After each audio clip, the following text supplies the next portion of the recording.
Hello everyone, this is Aegon of Astora, and welcome back to my blind playthrough of Bloodborne.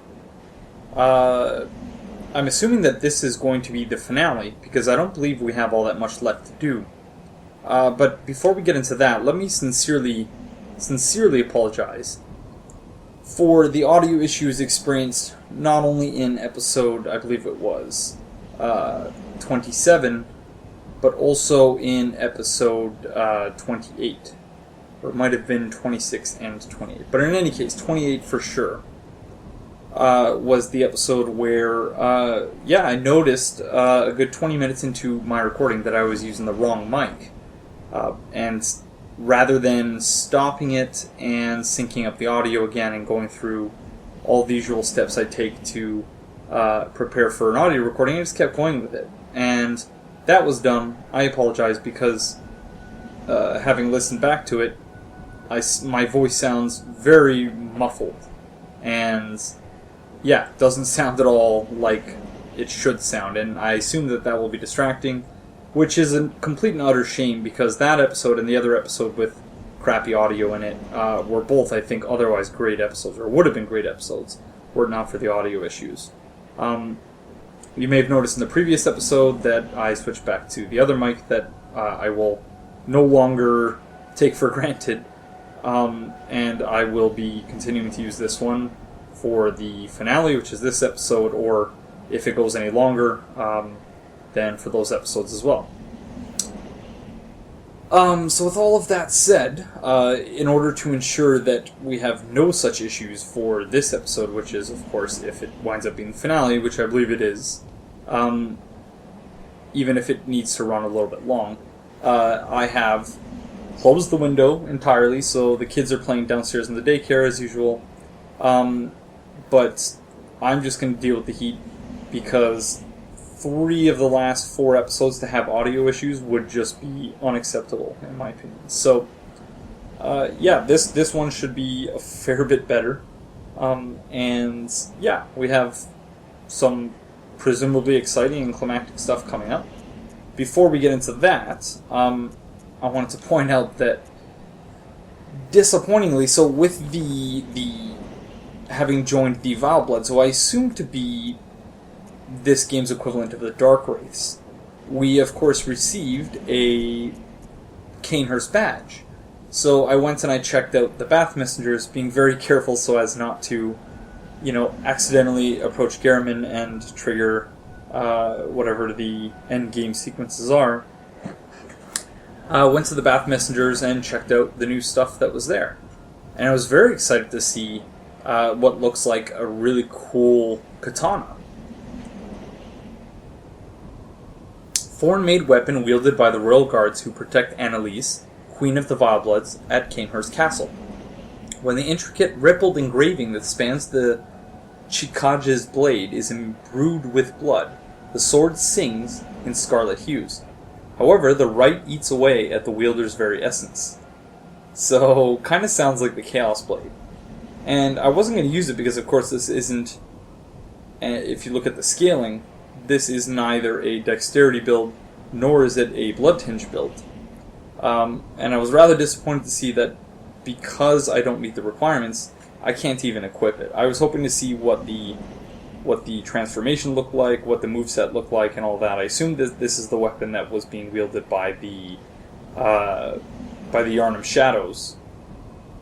But we'll have no way of knowing until, or at least I'll have no way of knowing, until I, look up the moveset online or something like that. But again, I'm not doing any of that until at least I finish this playthrough, which I suspect will be very soon. So that was disappointment number 1. Disappointment, and this went for a pretty penny as well. It was 50,000 echoes.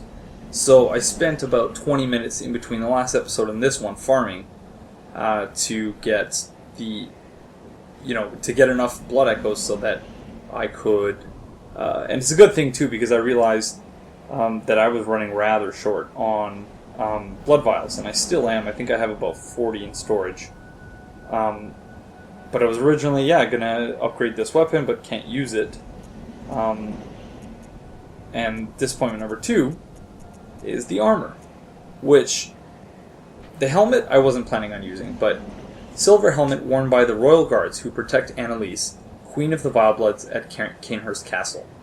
This paper-thin silver armor is said to deflect blood of ill intent, and is what allows the guards to capture prey for their beloved queen, so that one day she may bear a child of blood. And I was looking at the picture just while it was on sale with the Bath Messengers, and I was like, wow, that armor looks amazing. But you put it on, not so much. That's pretty ugly, in my opinion. I thought it looked kind of like the Drakeblood's armor from Dark Souls 2. But so at least, and so the whole set plus the blade was something like 150,000 echoes. So I was a little bit disappointed. So what I did was, at the very least, I figured the gauntlets look pretty good with Henrik's garb. And in terms of the leggings, we're going with the knight's trousers, which also complement the garb rather well. So we're not doing a, Henrik cosplay in it anymore at all. Not that we were doing one before, but we're not just wearing his full set. We just got some mad fashion porn going on. And I think that this set, unless I find something that looks a great deal better, that this is going to be the default Aegon of Astora set in the same way that the Elite Knight set was in Dark Souls 1 and 2. Because of course there's no Astora in this game, but anyways, so in looking at these things, oh, and there's so many of them. And looking at these things, I'm beginning more and more to regret.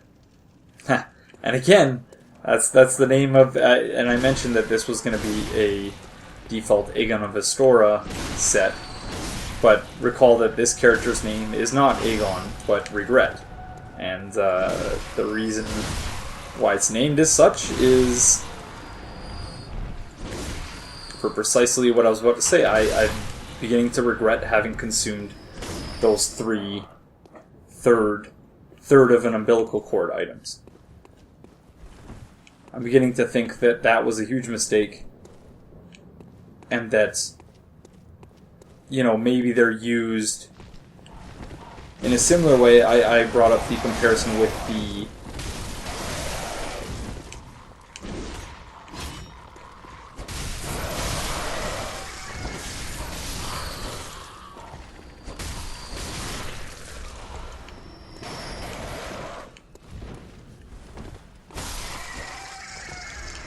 pardon me. I compared the third umbilical cords. I compared the umbilical cords to the Firekeeper souls in Dark Souls 1. And so I wonder to what extent the same might apply to the third umbilical cords, where maybe they meant to increase the healing power of the blood vials.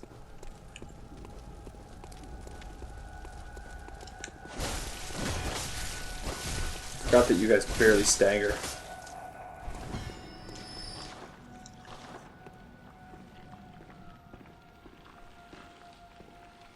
Hello? Oh no, I don't like you at all.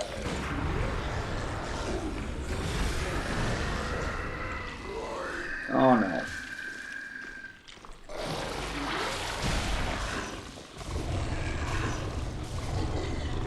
I should have backstabbed you when I had the chance. That was really dumb on my behalf.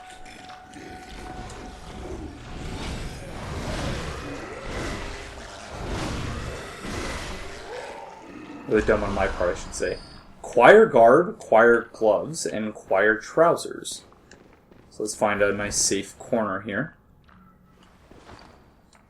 Heal up first, actually. Choir garb, attire of the choir, high-ranking members of the Healing Church. Members of the choir are both the highest-ranking clerics of the Healing Church and scholars who continue the work that began at Byrgenwerth. Together with the left-behind Great One, they look to the skies in search of astral signs that may lead them to the rediscovery of true greatness. So I believe this is the first mention, or my memory is just really poor and that a lot of information has been thrown at me over the course of this playthrough, that there was a Great One who was left behind, together with the left behind Great One. So do the other pieces of the set have the same description? Let's see. Yeah.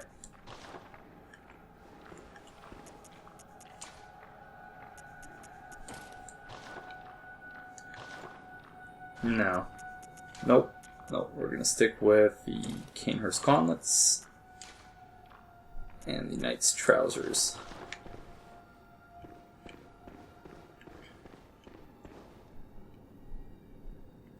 I see a lot of bloodstains in that direction. So I assume that there's a trap roundabout where that item is. Fear ambush. I do indeed. It's one thing I've been meaning to equip, but have not yet. I haven't used pebbles in a very long time, but I still keep them on me anyway. So let's see.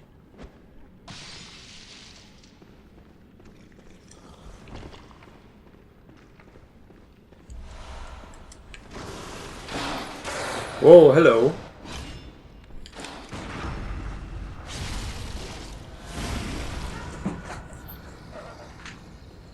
I wish I could rate that one message twice. I'll rate you. Oh, that is the one I rated. Well, it was its first rating, so I think that's as good as being rated twice. Hello. You want to come here? Damn it. Alright. So you can't get up through there. So that door is going to be a shortcut later. So it is still April 14th. It's a Tuesday. I hope you guys are all having a fantastic day today. Not only a fantastic day, but a super fantastic day today. Despite having not slept, I'm feeling pretty good. Got a lot of work done yesterday. And after I'm done recording this episode, I'm going to go get some more work done. Or at least that's the plan. Remember, quick weapon, okay. I had my quick weapon out already, so lure is effective.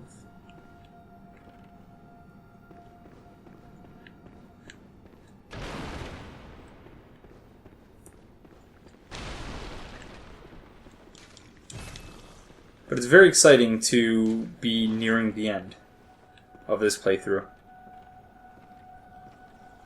So I can be free to not worry about spoilers anymore.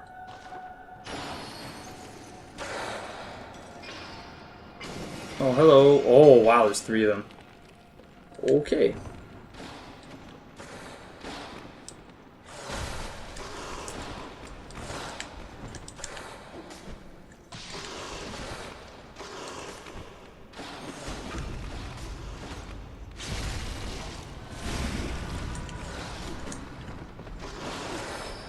Very good thing I equipped the blood cocktail.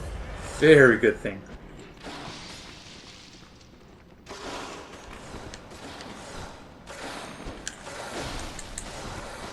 Doesn't last nearly as long as I might otherwise have liked it to, though.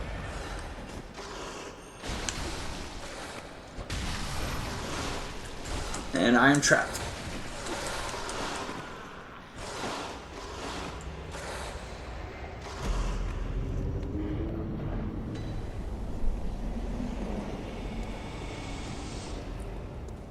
So as I was mentioning, I'm very excited to be done with this playthrough so that I don't have to seclude myself on the internet anymore. But that isn't to say, equally, that doesn't mean that I'm going to go out and start looking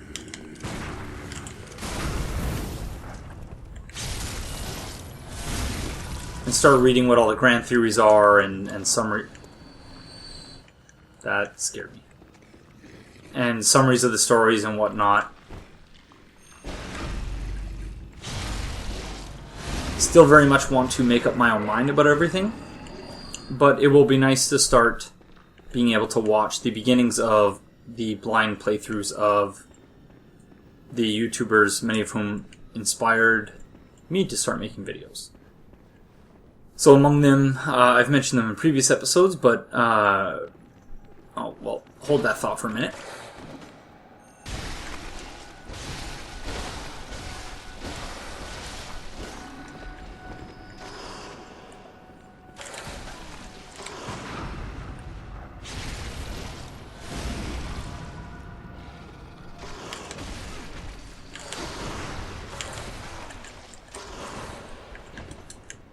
Missed a couple of parries there. Let's try again.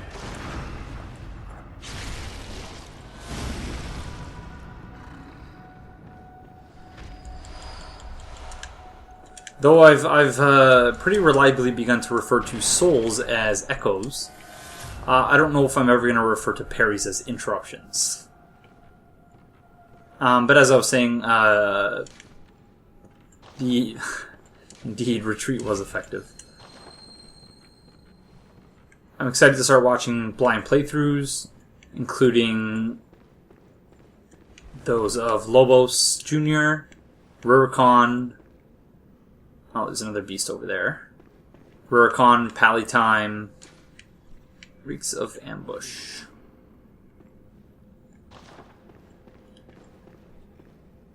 Ouroboros the Ninja, Peef Peverson, although I don't know if he has a blind one up. But yeah, just in general, looking forward to being able to watch videos again from other members of the community.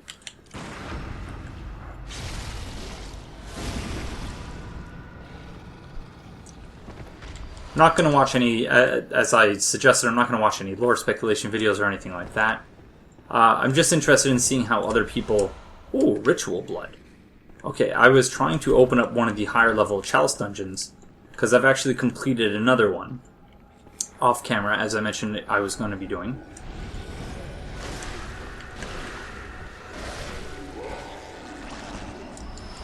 And, oh, Cosmic Eye, what is that? And so this Ritual Blood, I believe, is the Ritual Blood that I need. So, to open up one of the higher level, or not one of the higher level ones, but one of the Ailing Lauren chalices. Oh yeah, but I need 9 of them, so here's to hoping I get some more here. So what was the other item we picked up?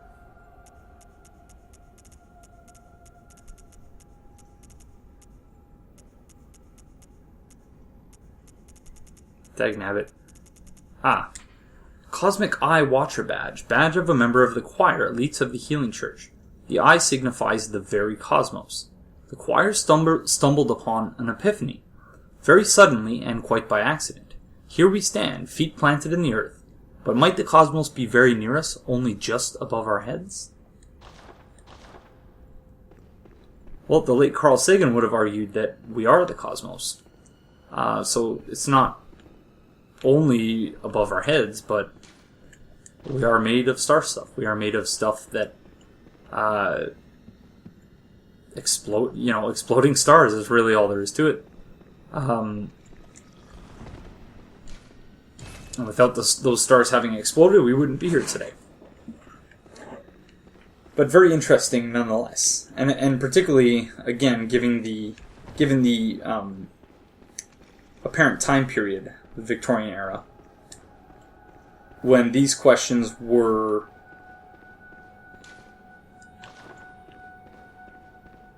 not only very, not only at the fore of mind in terms of natural philosophy or what we today refer to as science, but also for the religious implications of the same. Okay, I'm assuming those are going to open up at some point. Still not a single illusory wall that I've seen anywhere. Hello. Oh, yep, that does reek of an ambush.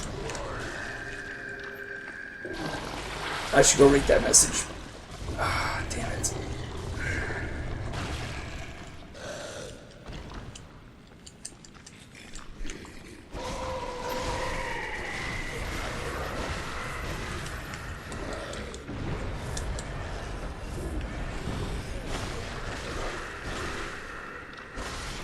my least favorite enemies in the game.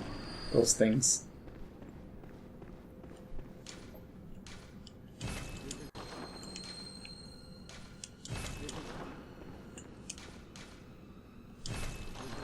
Sure. Okay. What do we have in here? So again, we have more of these statues, but these ones seem to be in the likeness of the slow poison inflicting enemies of Old Yarn, rather than the nun type statues that we found in Central Yarn. Don't be fooled, beware of ambush. Okay. I have a feeling that these statues are going to come to life at some point.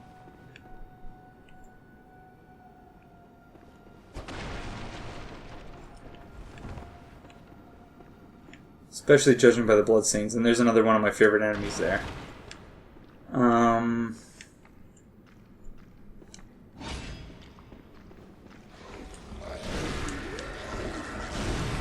Oh, come on.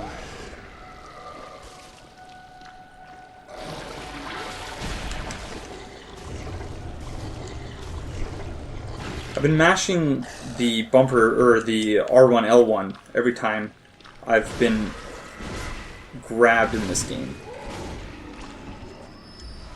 And I generally did that in the previous Souls games as well, but, oh, blindfold cap. And not because it seems to be particularly effective, but because other people have told me that it's effective, or I've read that it's effective.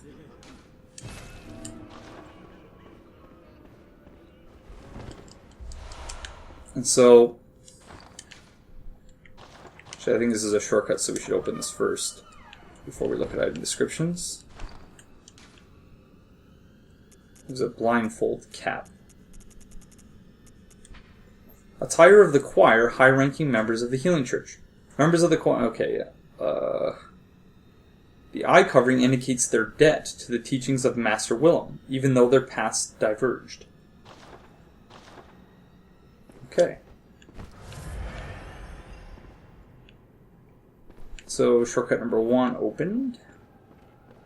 I don't know where else to go from here, though. It would seem that we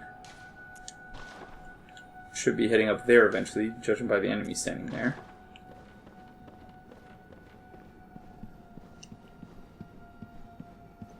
Will this open with the badge that we grabbed? Probably not. Nope. Lever waits ahead and wondrous bonfire. So lever... I assume he means on the other side?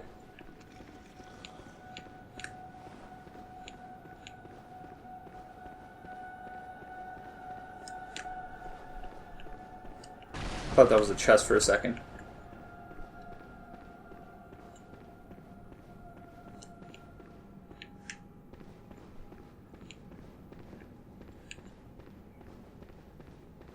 This is where we just came from, right? Yep. What about on the other side?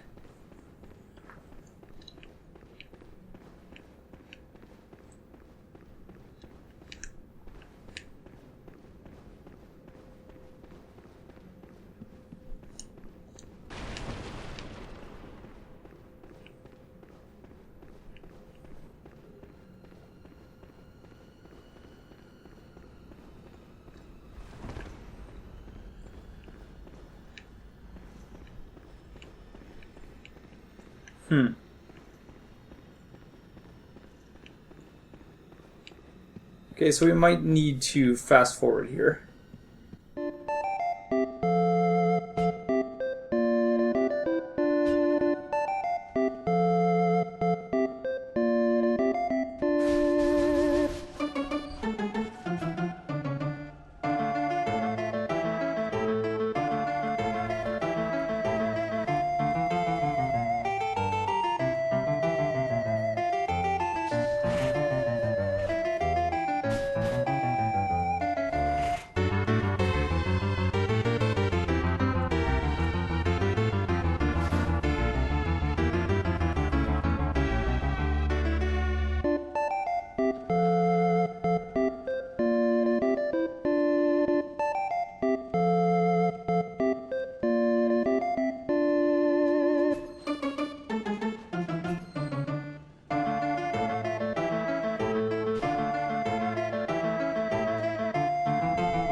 Okay, I somehow forgot that there was a second path here.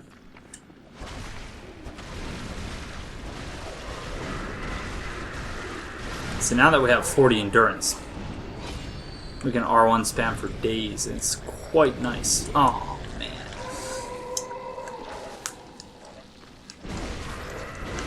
Luckily, because I was on the stairs there, it didn't seem like I was able to get its... Oh, Orphanage Key.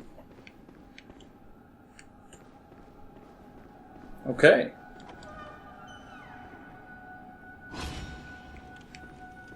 There's a shortcut.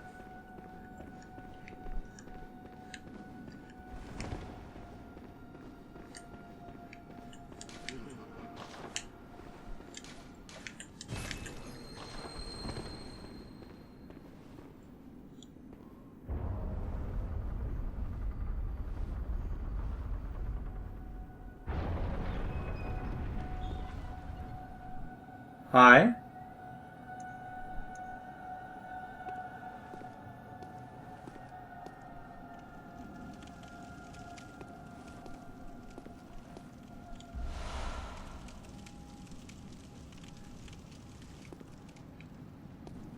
Okay.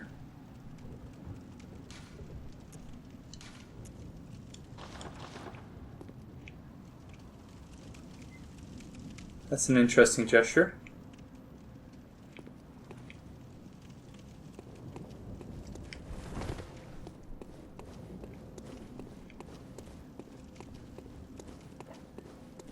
These statues really creep me out.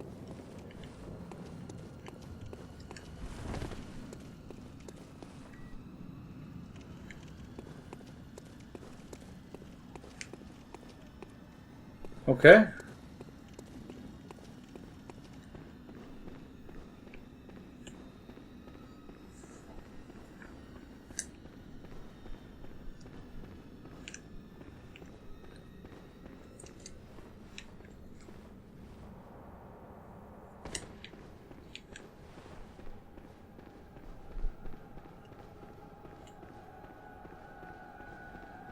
So I believe this key can be used on the double doors now, right at the front.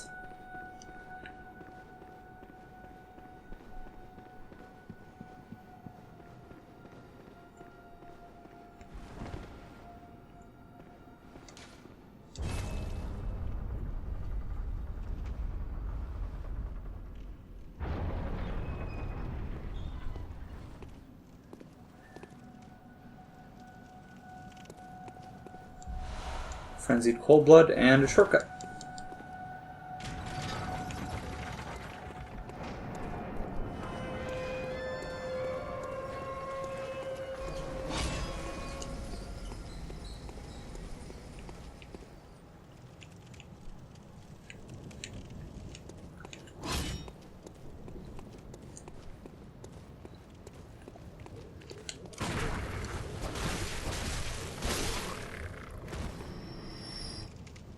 So, once again, we have a link between Yosefka's clinic, these aliens, and the Healing Church. Recall once again that Yosefka appeared to be wearing the outfit of the Healing Church doctors, backed, as was mentioned in the item description, by experimentation. This would seem to be a boss room. Time for strong foes, I'm sure. Yep. Okay.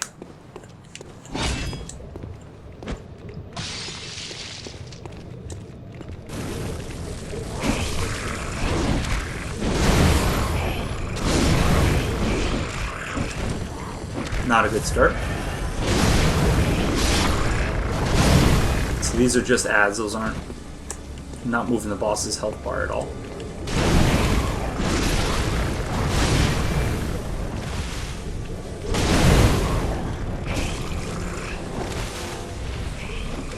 Okay, so we should figure out where the boss is here.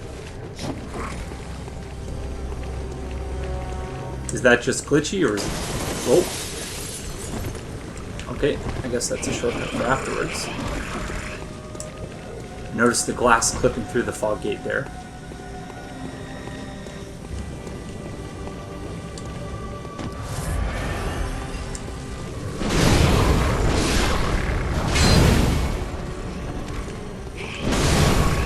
These guys are actually kind of strong. Unexpectedly so.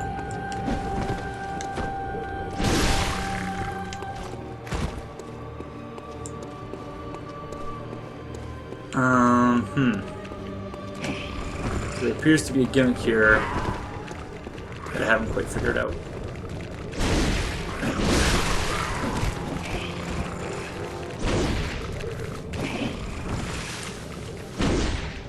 Oh, I hit something.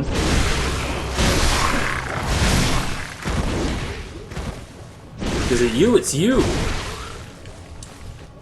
So notwithstanding my hesitation throughout this playthrough... Whoa!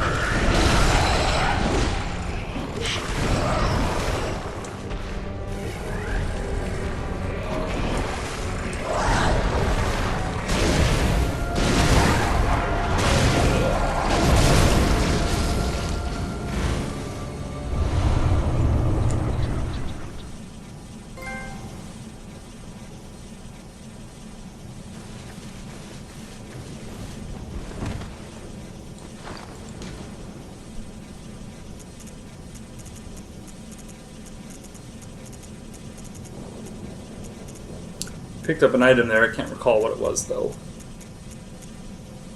So notwithstanding my hesitation throughout this playthrough to compare Dark Souls 2 with this game, seeing as they were developed in parallel, that was very much like the, I believe it was the Royal Rat Authority boss fight, whereby you have a bunch of enemies, all appear to be ads, but in fact one of them is the actual boss. So that's very interesting. Ah, yes, we got Communion. And it is an increase from 3 to 4 additional blood vials.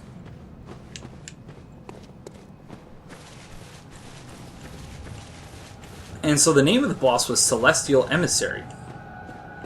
So maybe those aliens aren't entirely the result of experimentation? Maybe they're actual aliens that were being experimented on. I do not know. But I feel like those should be breakable.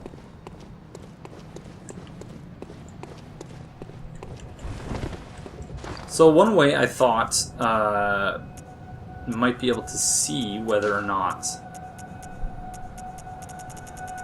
you have defeated all the bosses in the area is by equipping the Beckoning Bell. And if I understand how it works properly... Whoa, hello.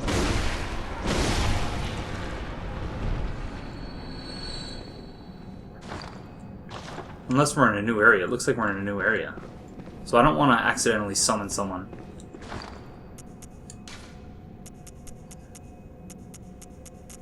This is going to be a long finale episode. I hope those of you out there who are watching this don't mind. Let's see. Yeah, we can use it. So we must be in an area. And it's my understanding of the Beckoning Bell that can't use it. Ooh. Was that a gesture as a item?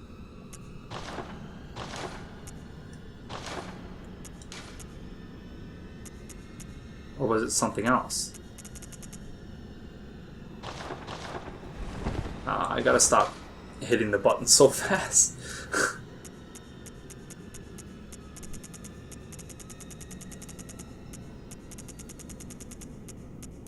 Sorry about this.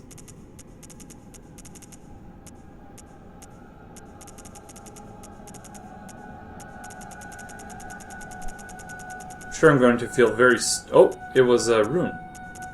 Or was it? Oh, I don't know. I'm sorry.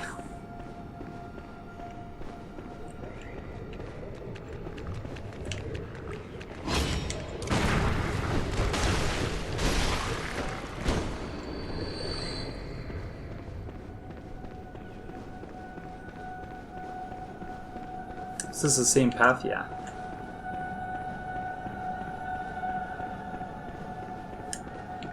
So I have my volume very low again. Hi, friend. Sorry I killed your emissary. I have my volume very low again so as to ensure the audio integrity of this episode. Like I mentioned before, I also have the window closed, even though it's starting to get rather hot. I'm dealing with it. But I have the volume rather low, but I believe I'm hearing music. And it's kind of creepy music as well.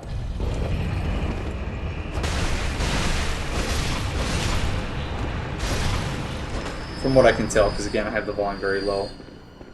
And that looks like another boss. Okay, so we're actually going to go refresh our healing wares and whatnot first. Before we go take that thing on.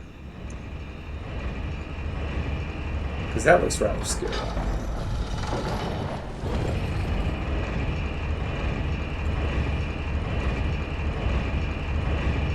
But now that I'm thinking about it, I believe we did do a one-way drop away from the lantern, which is up there. So we're going to use a Bolt Hunter's Mark instead.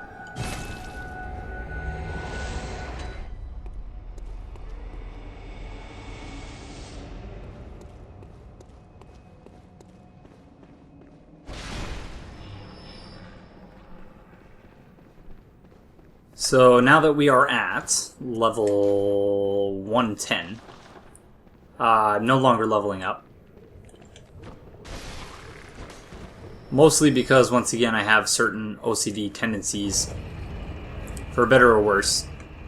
And I'm very satisfied with having the 40-40, 30-30 stat breakdown.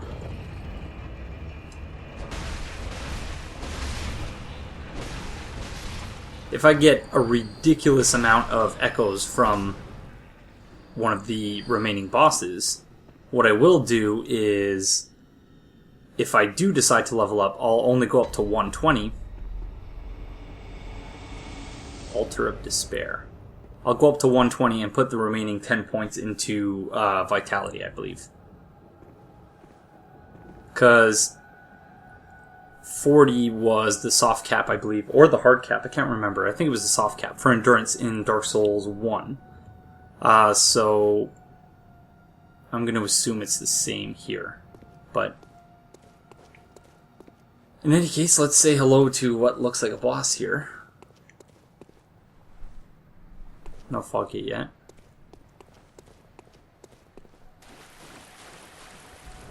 I thought those were boxes. Wow, this place is beautiful, though. Frightening, but beautiful.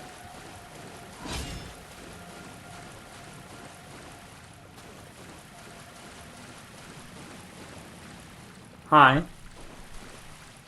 Okay, maybe you're not a boss.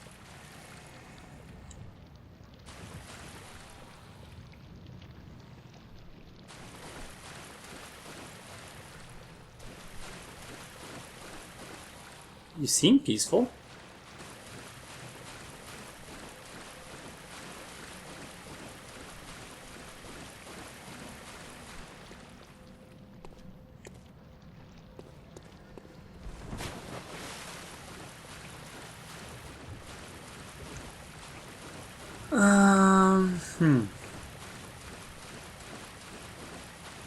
I can lock onto you, so I assume that means that you are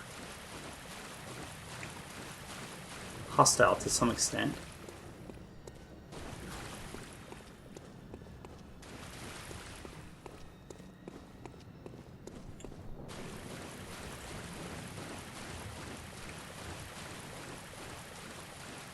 Alright, well, we came this far. I kind of don't want to fight the boss, or to fight something that doesn't seem all that interested in fighting me, but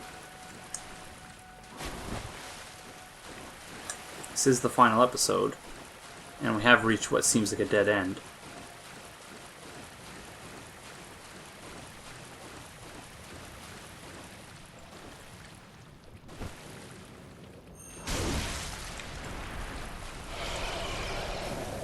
Oh, I thought that was your rear.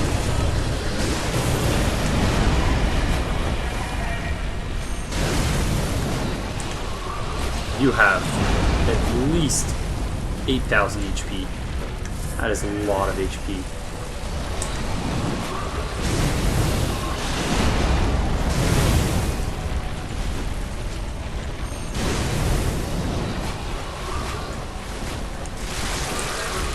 And I have no idea where I am. There I am. And again, my hands are slipping off of the controller.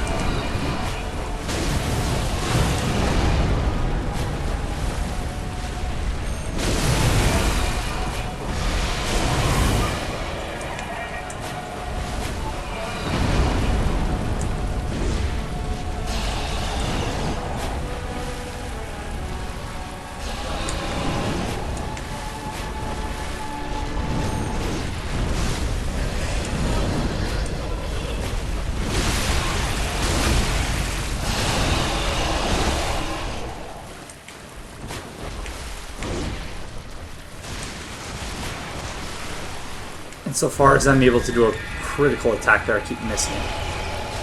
Whoa, you've powered up. And now you're inflicting frenzy damage. Not my favorite type of damage.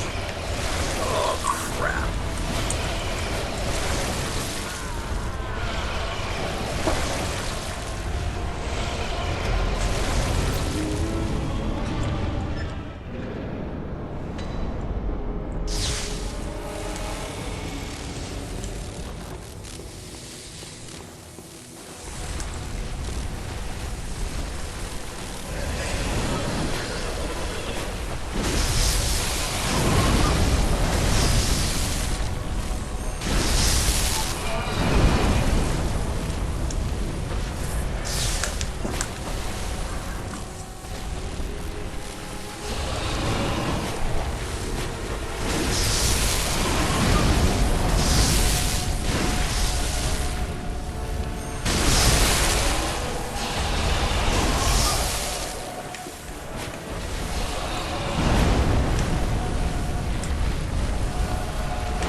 I have my bolt paper equipped there.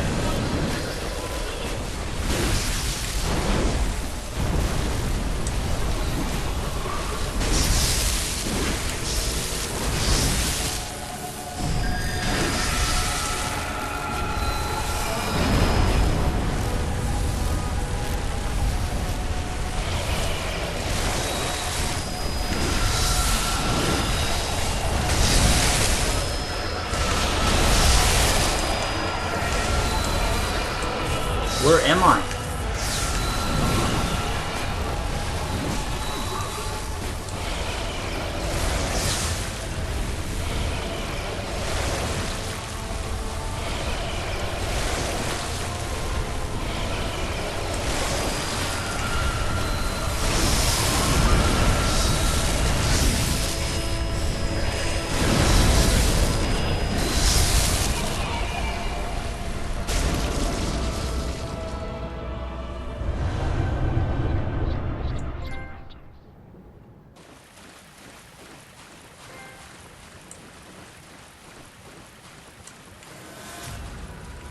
Okay, so we got another chalice. That's interesting.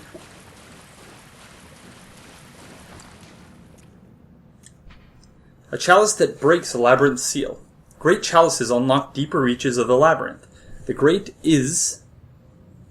Ice chalice became the cornerstone of the choir, the elite delegation of the healing church.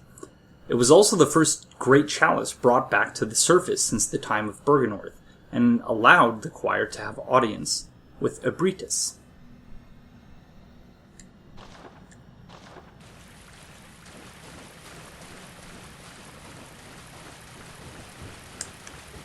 So I felt kind of bad taking that thing out. Alright. Something else here?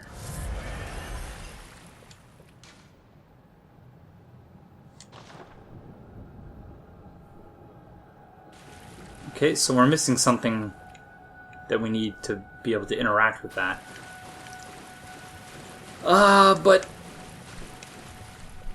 I'm going to have to save that for a future playthrough, I think, because I'm itching to fight a final boss.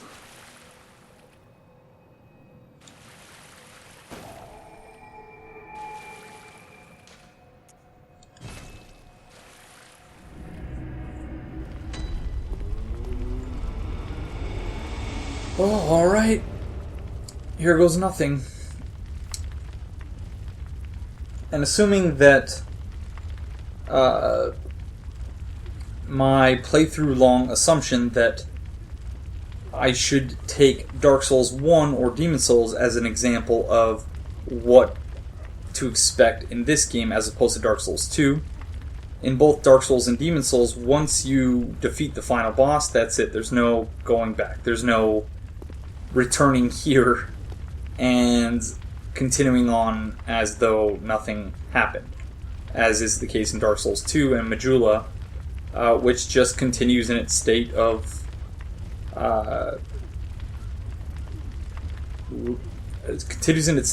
lethargy. I don't really know any other way to describe it.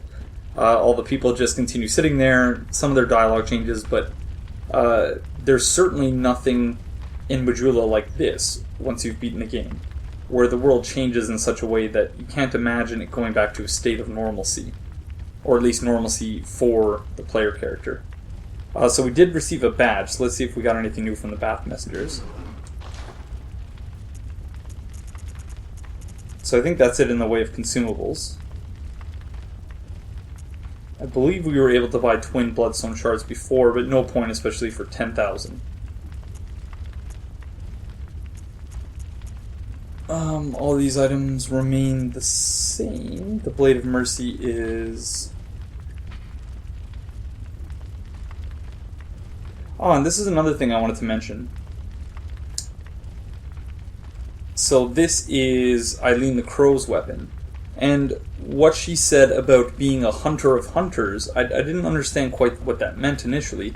I thought it meant that she was, an elite hunter and nothing more, but it should have been fairly obvious given the fact that she wanted to hunt down another hunter, but that she seems to be a member of whatever the equivalent of the Blue Covenant is in this game.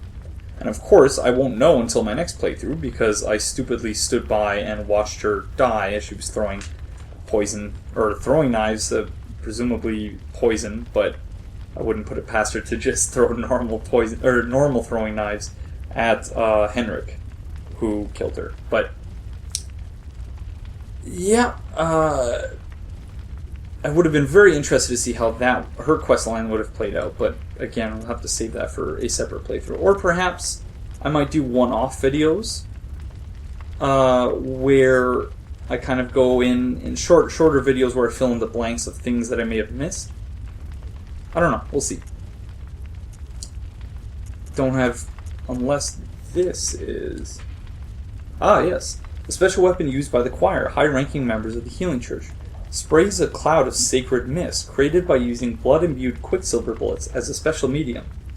Arias are heard wherever sacred mist is seen, proving that the mist is a heavenly blessing.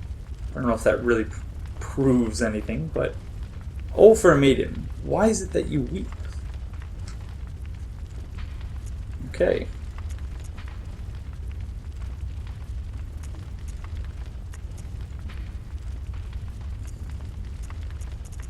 Do we have any new armor? Nope. Okay, so it was just, as far as I could tell, for that one weapon.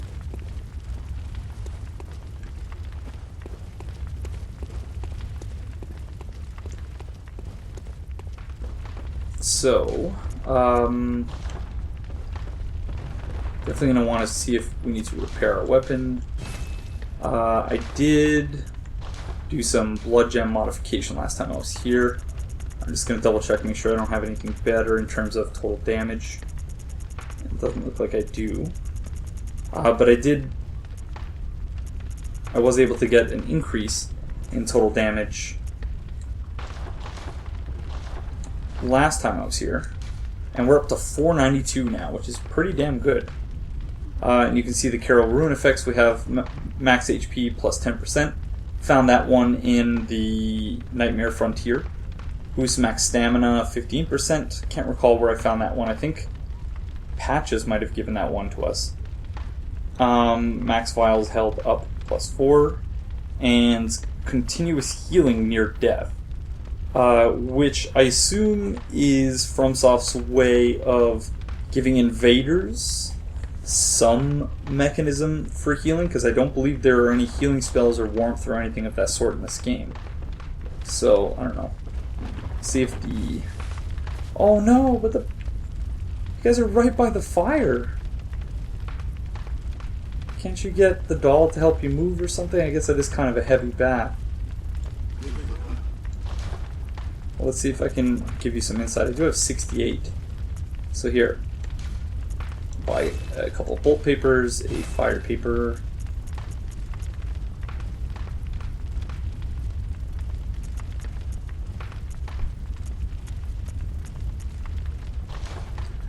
Okay, fellas, try to stay cool. I'm not sure how you're going to do that, but let's see if we need any more. We can get 10 more blood vials.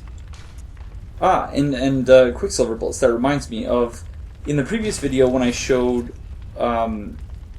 what it is that I do for farming for echoes, in the lecture hall, I should have mentioned why I wasn't picking up the items that they were dropping, and the reason for that is quite simply that sometimes they drop sedatives, but 90% of the time, in my experience, they drop Quicksilver bullets. And I was already full on Quicksilver bullets at that point, so any additional ones I dropped would have been just... Yeah, it slows you down more than it helps. The small chance that you have to get a sedative. Which, up until recently, I didn't even know was for Frenzy, but I guess it makes sense. And I equipped it in that last boss fight, but didn't wind up actually needing it. So we have 39,000 echoes still. We should buy something.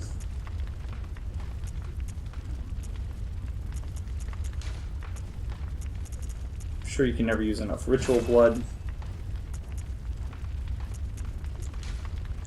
Buy sedative.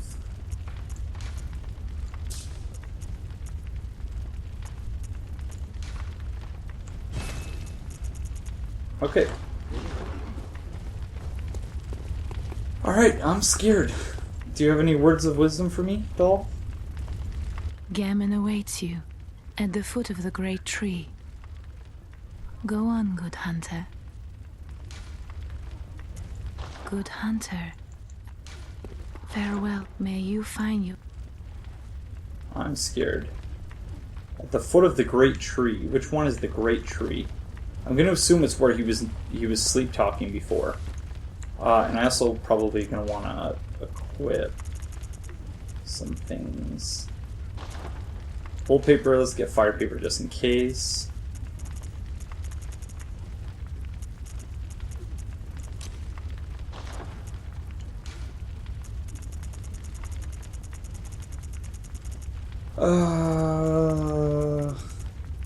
I'm scared. Hopefully Gehrman will have some advice for us as to what it is that we're going to be going up against. But we haven't seen Gehrman in a really long time, and all of a sudden he's back, which makes me kind of suspicious as well. Alright, I guess those are the only two things we really need. I'm going to be in full attentive mode, and I lift up my chair all the way up to its upright position. This is the Chalice dungeon I recently unlocked, but I still haven't checked out yet.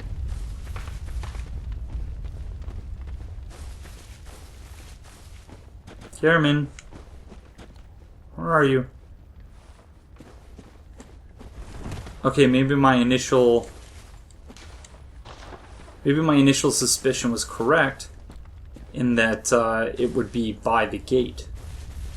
I can't recall which episode it was in, but I said that well, my initial suspicion was actually that the boss would be in the Nightmare headstone.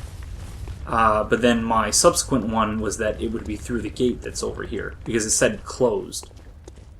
And I'm assuming it'll either be opened or unlocked now. Yep. Oh no, okay. Okay.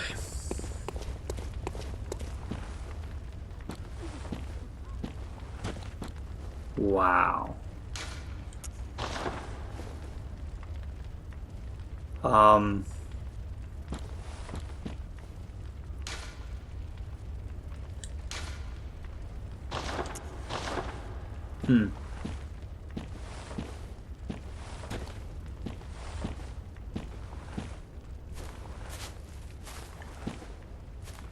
Okay, I thought that there were going to be beasts on these stakes, but it doesn't appear as though there is.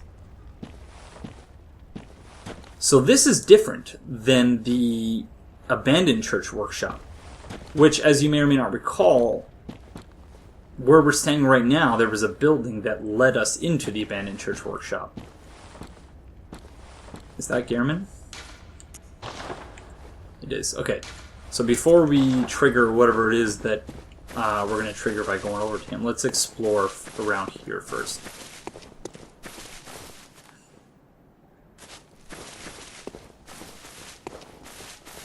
I really want to know what happened to the workshop itself.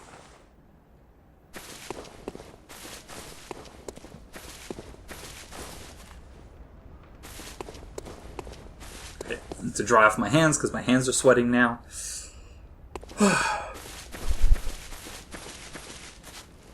So notwithstanding my complaints, PvE in this game, and I'm not one for number ratings, I think that they're stupid, but PvE in this game, I'll say 10 out of 10 just because I don't think I've ever had a more satisfying PvE experience in my life.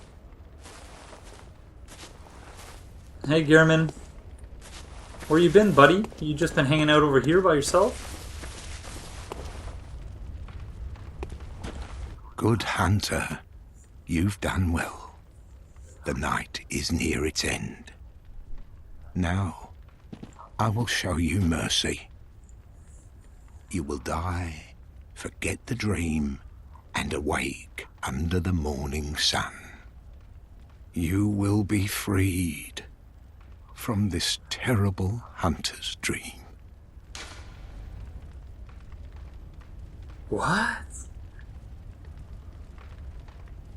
I don't get it. So it was all a dream. My partner was right. But what does that mean?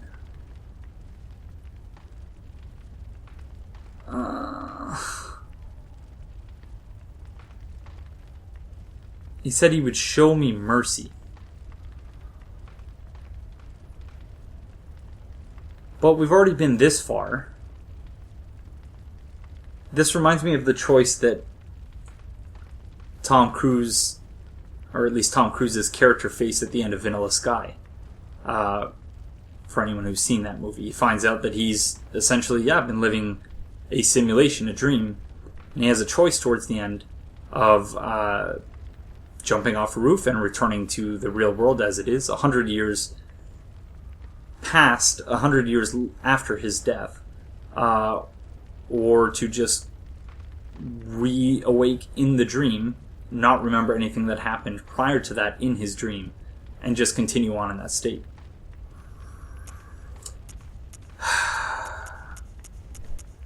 He refused. Tom Cruise refused, and that's one of my favorite movies. Tom Cruise is kind of weird, but he's a good actor, and I love that movie. So, in honor of Tom Cruise and his character David Ames in Vanilla Sky, I'm going to refuse.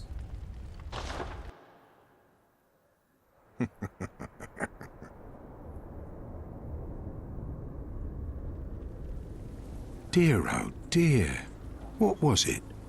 The hunt, the blood, or the horrible dream?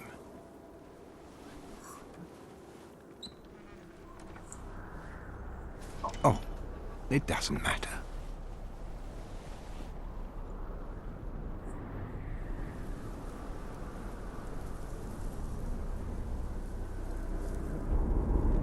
It always comes down to the hunter's helper to clean up after these sorts of messes.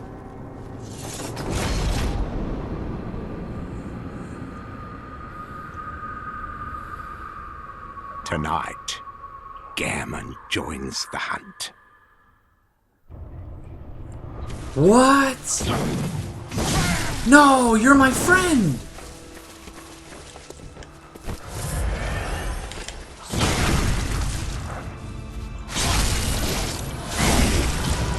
Gehrman, please. Don't do this.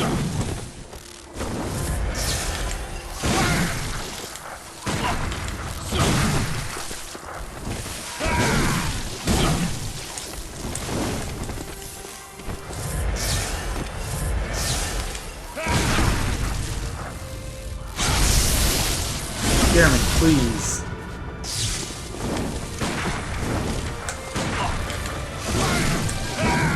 So you didn't even need the wheelchair at all, then?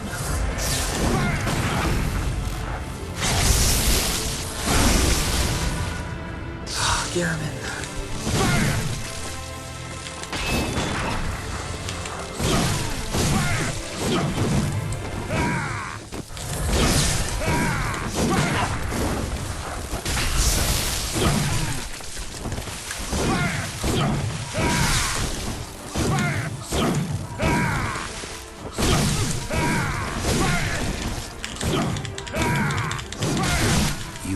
Accept your death.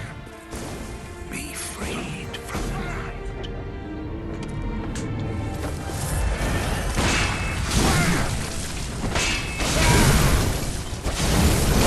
You must accept your death. Be freed from the night.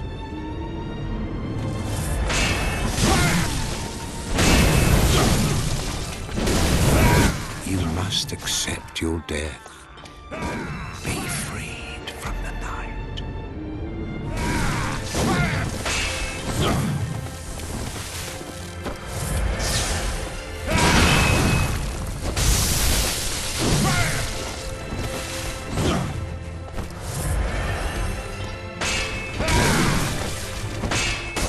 You must accept your death. Be freed from the night.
Ouch.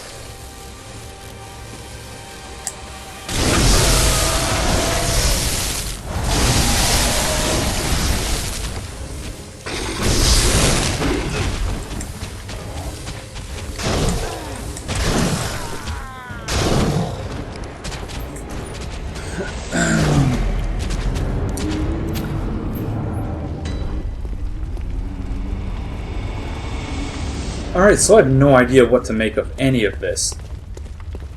But I will say I knew that Gehrman was holding a grudge against me for having punched him accidentally in, I believe it was episode 7 or something like that, or episode 5, one of the two. I knew he was holding a grudge. I just knew it. I guess we're just gonna have to learn to dodge this boss.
Much too early.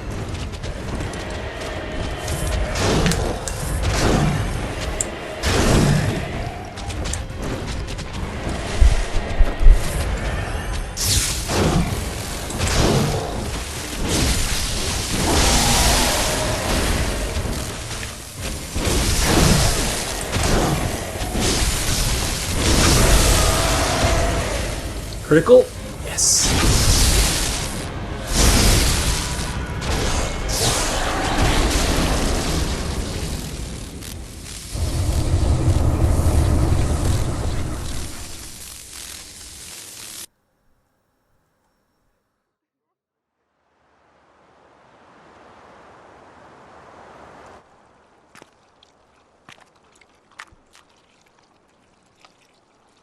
Are you cold?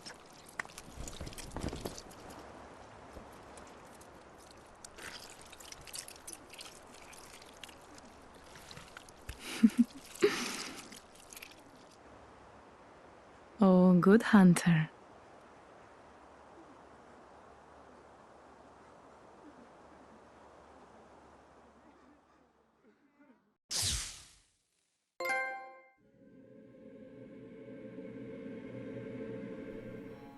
Wait a second. Was that slug us?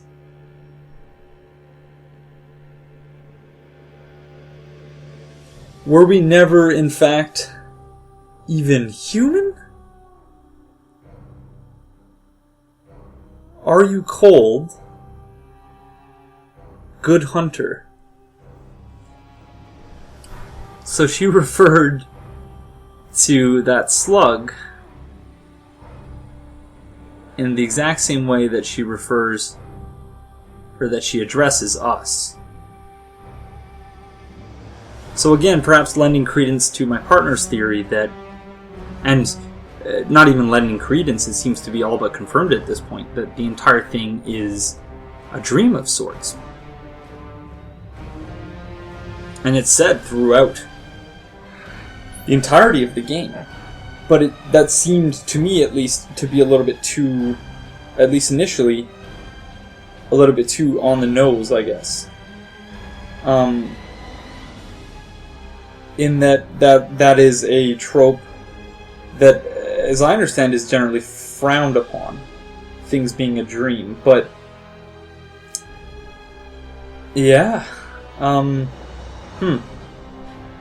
So the final boss's name was Moon Presence.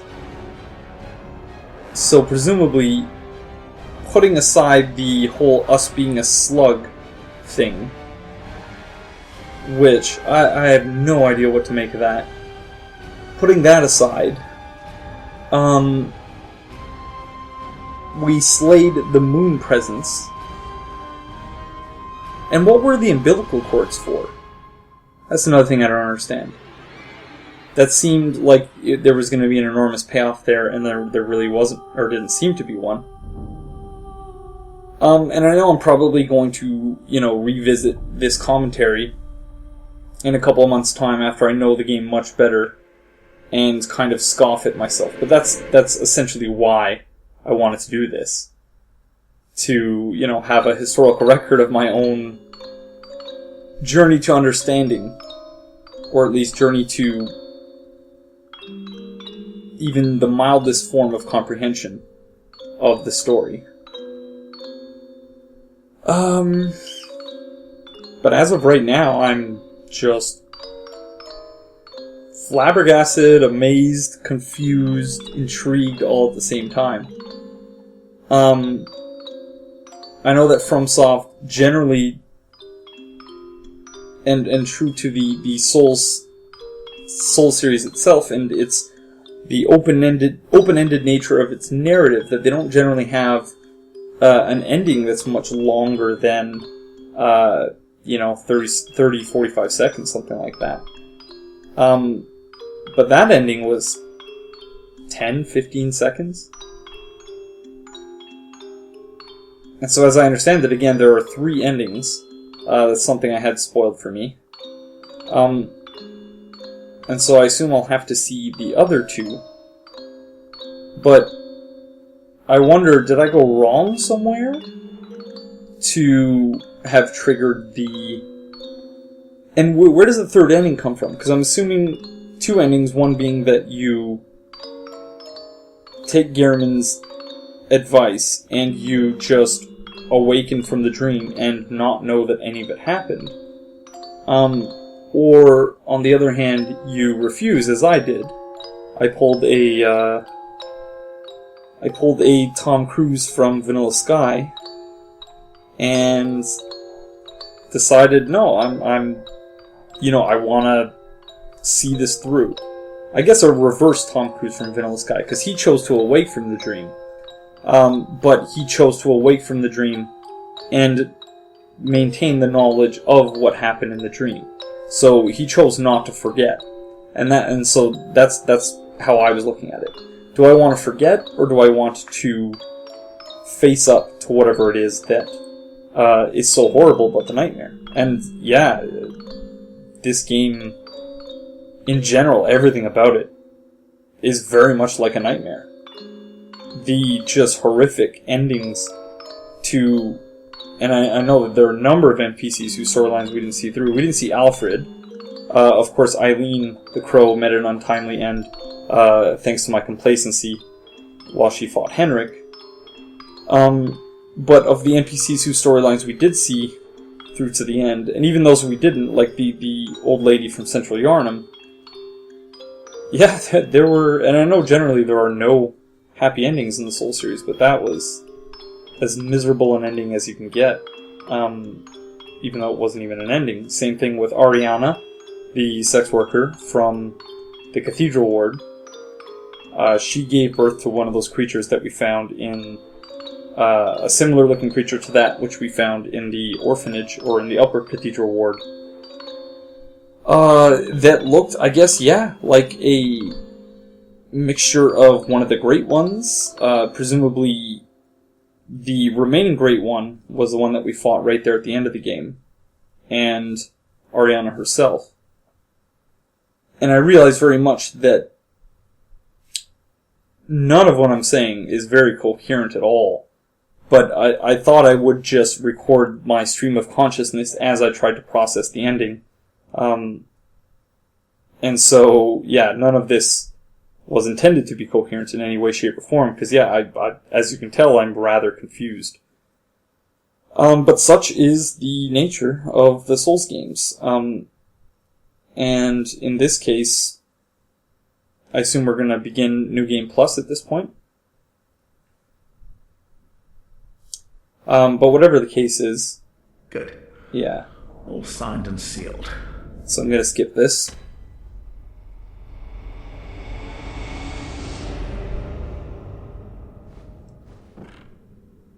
And so we're now in New Game Plus. And this is where, of course, the playthrough is going to end, but just to finish my thought, that, I don't understand what happened, and I don't suspect I will understand what happened for some time to come. But I will continue to, I'm going to do my next couple of playthroughs off camera, online, but off camera, so that I can figure things out without having to worry about recording and editing and stuff like that, because that makes it take a great deal longer than it otherwise would. But in the meantime, between this playthrough and whenever my next solo playthrough is, you will start seeing very soon, if it's not already up on the channel, I'm going to start posting highlights, more heavily edited than than this playthrough, or any of my single player Aegon of Astora playthroughs, with my best friend Marco, who recently purchased a PS4 and Bloodborne, and so we've already recorded what I imagine will amount to a first episode worth of highlights. Again, it won't be a full playthrough because the quality won't quite be the same. It won't be recorded under ideal conditions. So I'm just going to basically put together highlights from our first co-op playthrough and his first playthrough of the game in general. I'm going to give him general directions of where to go, what to do, but I won't, give him heads up about all the ambushes and things like that. So there will be some fun trolls to be had. But yeah, in the meantime, I'm going to get to work, because the last couple days I've been really, focused on getting this playthrough done, so that, once again, and I've said it 100 times already, but so that I don't have to be a hermit crab on the internet.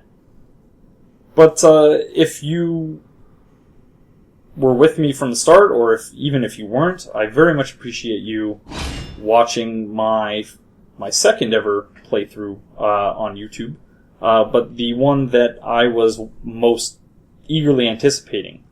And so I very much appreciate your viewership and your support, and any comments that you might have about what you enjoyed and what you didn't about the playthrough, so that I can use that feedback to improve subsequent playthroughs. Some of it will just be particular to this playthrough, given, its nature as a blind run and the speed with which I wanted to get it done. And so one thing I would like to do more, that I did a little bit in my Dark Souls 2 Let's Talk Lore series, is I would like to address viewer comments in the playthrough itself. It's not something I really had the chance to do here, despite some good comments that were made. Solely because I was trying my darndest to avoid spoilers, and that included in my own comment section, even though I only, at the time of recording, only received, a few, and from 2 or 3 people max.